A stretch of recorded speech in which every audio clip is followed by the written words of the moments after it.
ለመነሳት ስንገዳገድ ማንም አልደገፈኝም ነበር። ችግር የለውም እንደምንም ቆሜያለሁ። መራመድ ስጀምር ግን ከግራ ከቀኝ አጃቢ ከኋላ ሳይቀር ተከታይ ደሞ ኖረኝ። ጥሩ ነበር። መሃል ላይ ግን አደናቀፈኝ።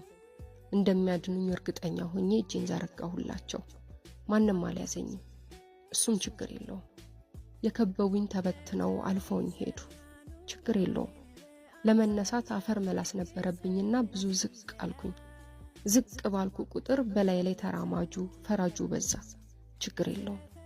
በመውደቄ አፈር ልሼ ኃይል አሰባስቤ እንደገና ተነሳው። እንደ ቀድሞው ግን ለመነሳት ደጋፊ ለመራመድ አጃቢ አልፈለኩም። ተራመድኩ። ኃይል አሰባስቤ ያልነበር በደንብ ተራመድኩ። ማንንም ባልቀድም ግድ የለኝም። ማንም ቢቀድመኝ ግድ አይሰጠኝም። አሁን የራሴ መንገድ